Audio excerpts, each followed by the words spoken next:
Over the course of a racing career, there are always going to be those races that stick out.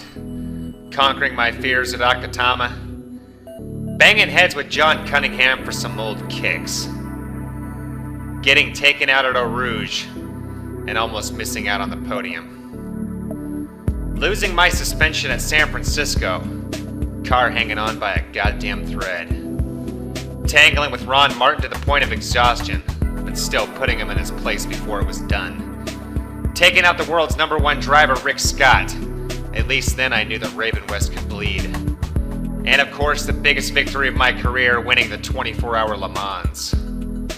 But it's funny how in a split second, how fast everything can change.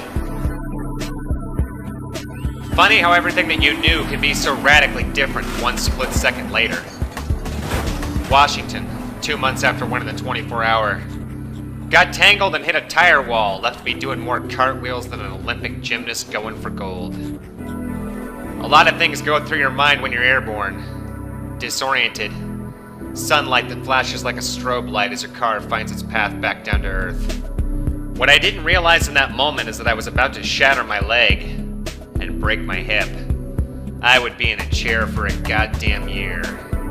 Medical bills were stacked up. Rehab took over my life. I had to sell the team, walk away from it all. Doc said I'd never race again. It's strange to think that no matter how much changes over time, how many things actually stay the same. Like anything else, this was true for racing. At the end of the day, it's still the same physics out to kill you. Still the same gnawing at your core in the face of defeat. I'd race again, alright, but I'm probably getting ahead of myself. Maybe I should take you back to the beginning.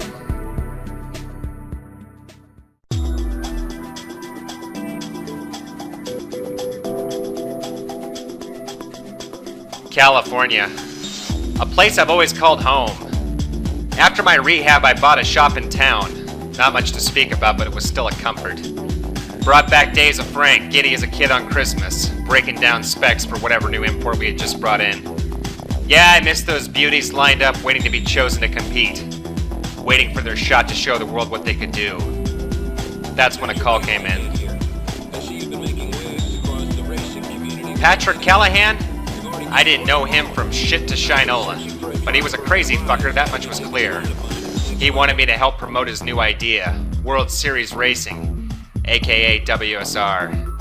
I told him if he could set me up with a garage and a few cars to start, I'd see what I could do. It'd give me a chance to get back out there and show the world that it hadn't beaten me. Not yet.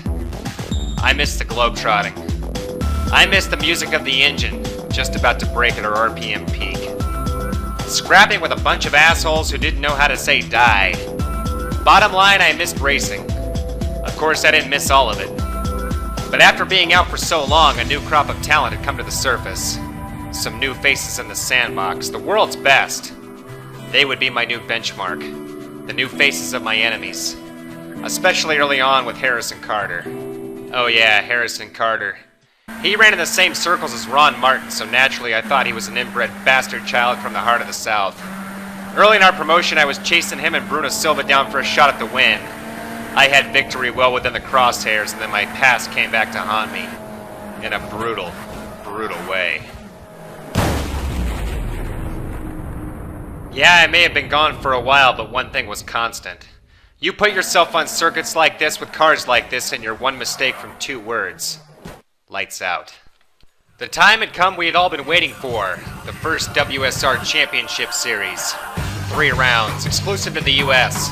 I told Scott to get up the Nissan Silvia S15. We need some sponsors if we wanted to keep this train moving. We kicked things off in Chicago, where I edged Carter for the win. Then it was off to Indy, where my pace fell off and I only managed 3rd.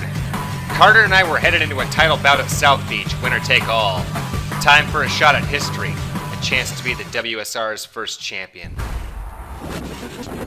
Winning the first ever WSR championship would put your name in the history books. Let's bring home the win.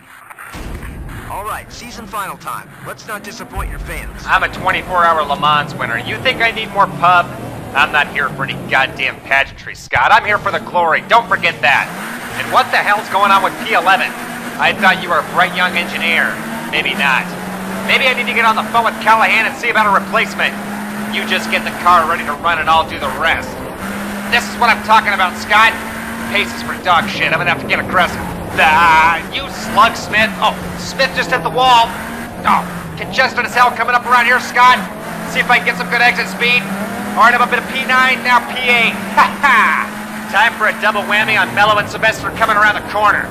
Ah, Christ, Sylvester. Clip me, but I'm all right. Running P6 right now. Heading down the split straight, Scott. Looks like I'm gonna have some company coming out of the hatch. Oh, fuck me. Shit. Oh, fuck. Who was that, Mello? That shit-eating bastard. Let's work on getting back some places. Gee, I thought I'd pull over and blow myself until the race was over. Don't insult me, Scott. I've been doing this shit since you were jerking off to Victoria's Secret's catalogs. Now get dialed in and let's win this shit. I'm gonna lay that prick Mello out at the next corner. Oh, shit! Fuck! Alright, maybe the next corner. God damn it, there goes Sylvester. Drop down into P8, Scott, P8. Man, these damn new circuits. Scott, what lap am I on? 2 laps left. That's what I figured, just making sure you're paying attention. Oh, shit, small window. Alright, up into P7, Scott. I'm gonna see if I can get around the Hick Parade right now. Make way for some real speed. Shit! Oh, wheel to wheel with Clark. Ow. Alright, Scott, able to pinch him out up into P4. But this asshole Clark's not going away. He's sticking to me like flies on Rick Scott. Let's see if he can stick with me through the corners. My straight line speed is for shit. I'm gonna have to make it up somewhere. Alright, I'm still riding P4, Scott, trying to chase down Felix Wilson. He's small time and out of his league. Some page driver that Callahan picked up out of the welfare line from God knows where. Oh, mommy! Anyway, where does he come up with these amateur drivers? The school of Graham? Are you sure the camera on this car is right, Scott? Feels a lot like Indy, I can tell you that.